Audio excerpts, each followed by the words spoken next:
How's it going, guys? Welcome back to Cooler's Corner. Today we have two more match game reviews. The first one will be Barcelona at the Mestalla against Valencia. That one ended up being a 1-1 draw. And the second one will be Almeria at Barcelona, finishing 3-2 to Barcelona at the Montjuic. Both games very poorly played in my opinion. It's kind of sad that we have to review games like these at the moment, but that's just what there is for us to review. At least we did get the win against Almeria, but we'll get straight into this. Okay, so let's take a look at the match stats from FootMob for this Valencia against Barcelona. Barcelona against Valencia, especially at the Mestalla, is always a hard game, no matter where Valencia is positioned at the table, especially with the situation that Barcelona is in. This one did end up 1-1 with Joao Felix making it 1-0 at the 55th minute, and then Guillamon making it 1-1 at the 70th minute with a very nice long range shot. So lineups we would see for this one, we'd actually see a very prudent lineup coming in from Xavi with a 4-3-3 of Araujo and Koundé in the middle. Joao Cancelo actually playing the right back position as kind of how he was meant to be playing this whole entire time, and then Balde playing the left hand side, the left back. So then we have Gundogan in the right center mid slot here, Frankie de Jong in the center mid, and then Pedri out on the left center mid with Joao Felix as left winger, Rafinha as the right winger, and Lewandowski as the striker. That seems to be currently our go-to setup. I would much rather prefer having Ferran Torres over Joao Felix on the left-hand side, but he did score on this game, and that's why Xavi has retained him specifically for this game and then also for the Almeria game. From Valencia, we have a very typical 4-4-2 with Mamardashvili in the goalkeeper slot, Vasquez at the left back, Mosquera and Diakby making up the center backs, Correira on the right back slot, Lopez on the left mid, Pepelu and Guillamon making up the center mids, Paris on the right mid, Duro and then Yaremchuk as the strikers for this one. So onto the match stats we go. This was actually a really good performance by Barcelona overall. As you can see here, we had not only more possession as we usually expect, we also had an expected goals of 3.24 and only scored one. So that goes to show how bad we were at finishing our chances in this game. A total of 16 shots with 8 of them on target and 5 big chances. 4 of them being missed to scores with the only one goal that we scored. As for the teams we're actually standing when we were in motion here with Barcelona on the offensive side, we had actually a pretty good setup with Cancelo and Balde being the fullbacks in this game. We would see a lot of actual movement and just overall more forward progression. For example, on this right hand side, I'm just showing a very general situation that we saw a lot in this game.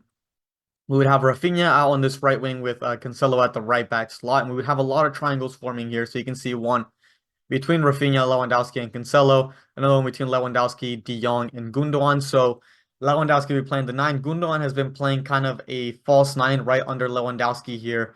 And this would really create an overload of numbers in these specific scenarios. And it would help out Barcelona really well.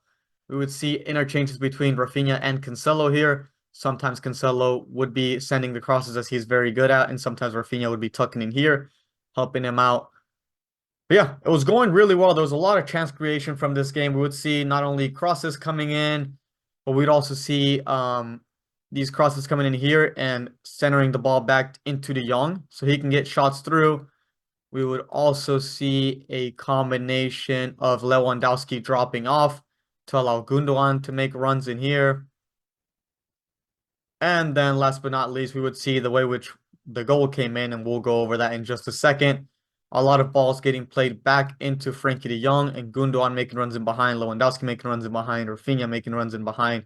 And then you would see the same on the other side with Pedri making those passes from deep, and then Balde and Felix having these combinations, which would look like this. So Lewandowski be coming in here, Gundogan here, Rafinha becoming kind of the third striker option in this scenario, and then the combination between Balde, Joao Felix, and Pedri. So with that being said, let's get into this first goal. Okay, guys. So onto this first goal we go. This goal comes in the 55th minute via Joao Felix. So as we were mentioning before, Barcelona was actually dominating this game for once. They put out a pretty decent lineup. A lot of interplay would happen between our right wing and our right back. So Cancelo and Rafinha on the right side, and then Joao Felix and Balde on the left side. They would do a lot of switching, and then a decent amount of balls coming in from Frankie de Jong and Pedri, long balls over the top. That's what happens exactly in this first goal. So we actually match up really well with this 4-4-2, especially because Valencia were defending pretty poorly here. Rafinha goes and grabs this ball, does a quick 1-2 with Frankie de Jong, makes this run inside, and then Frankie de Jong with an absolute beauty of an outside of the foot pass right into Rafinha's path here. Lewandowski is playing here. Gundogan is almost playing as a secondary nine right under Lewandowski. Diakby closes down. Carrera starts closing down here as well, completely leaving Joao Felix alone. Rafinha comes in, passes the ball into Joao Felix, and Joao Felix makes it 1-0 for the first goal of the game.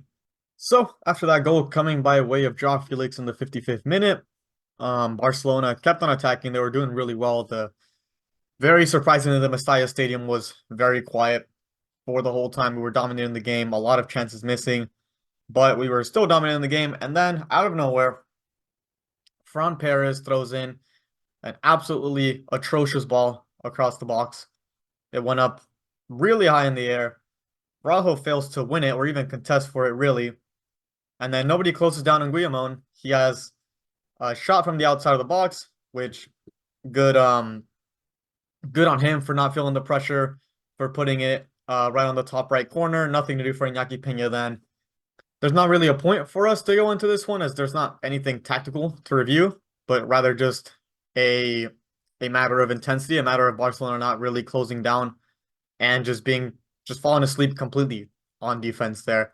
So that woke up the Mestalla, and that was hard to get back for it from Barcelona. But even then, we created a decent amount of chances again. So from there, Frankie de Jong would pass it really nicely to Ferran Torres, another one of those long balls that he had this game. Ferran Torres misses it right in front of the goal.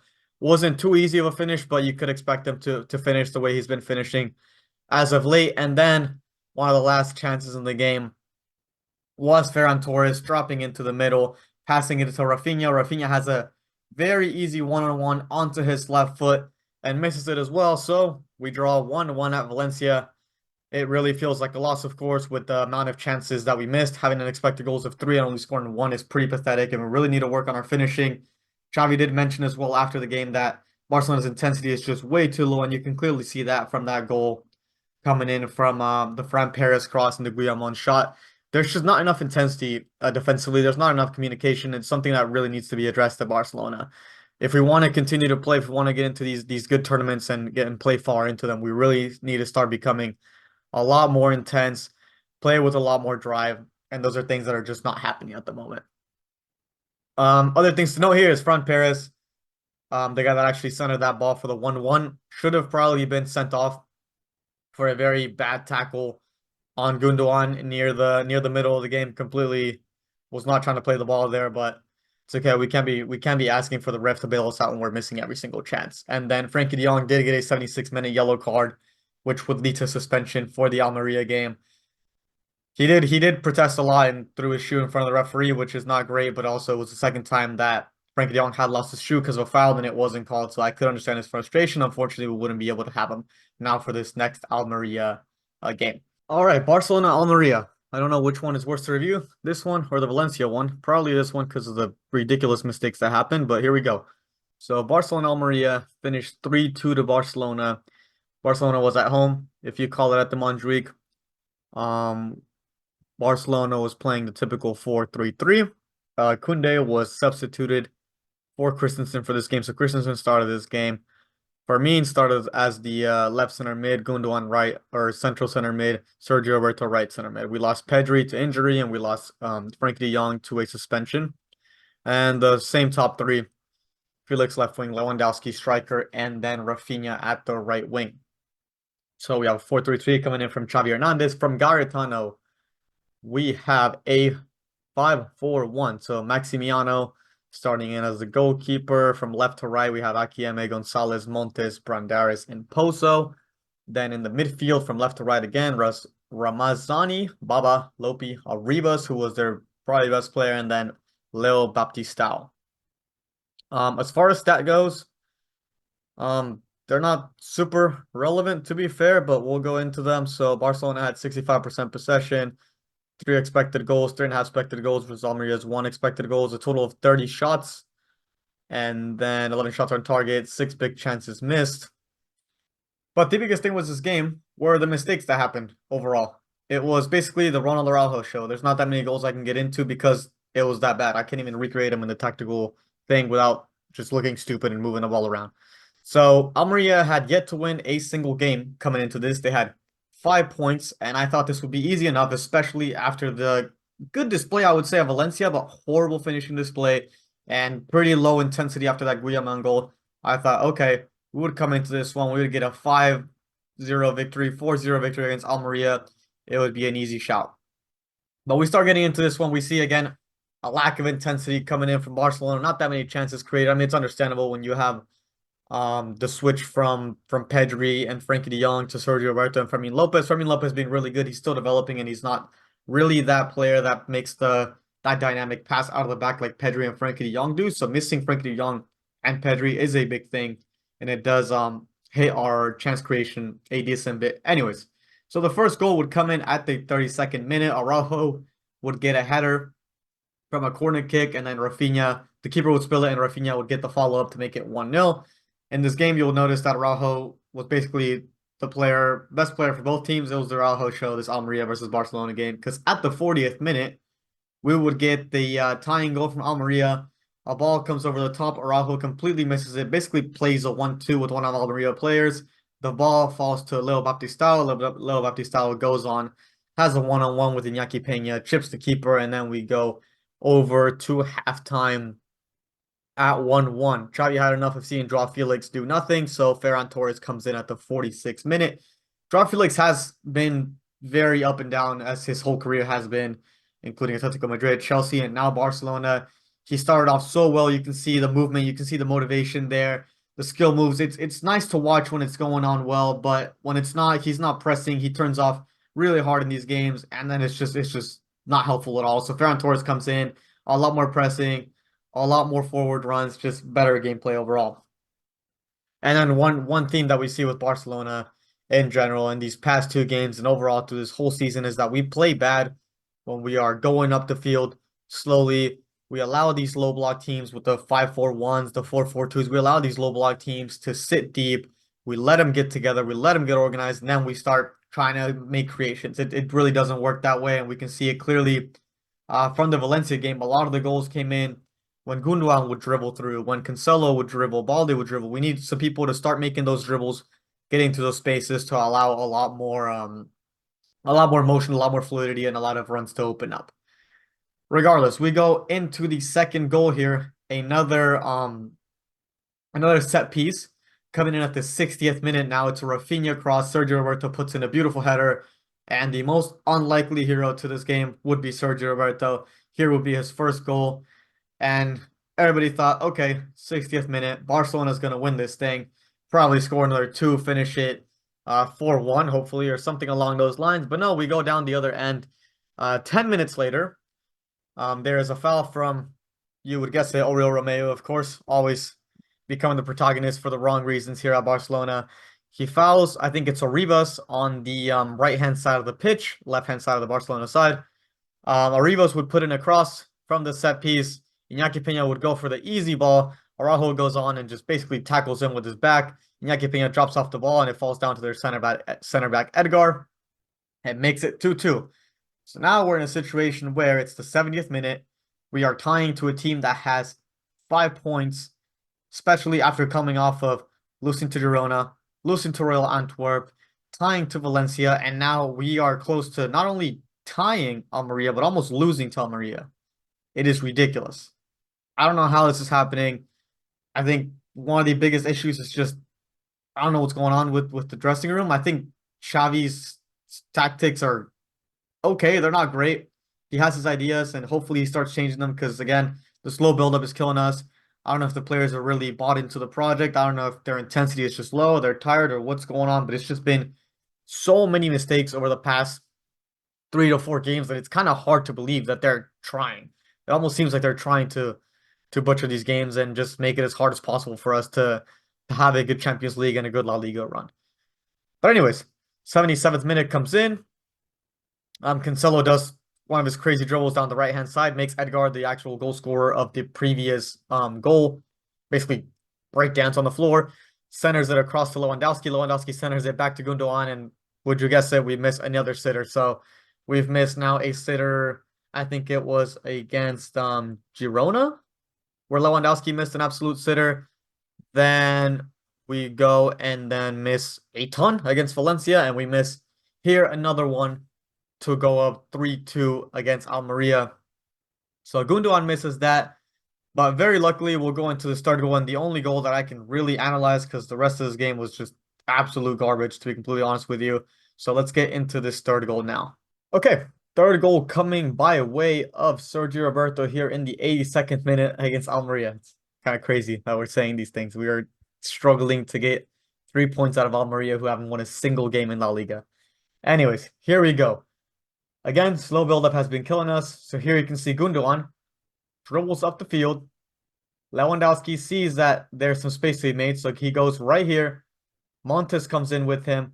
Gundogan drops off the ball to Lewandowski. Sergio Roberto sees the space now. Specifically, this is what I mean. Also horrible defending from Almeria, but that's kind of expected. But this is what I mean.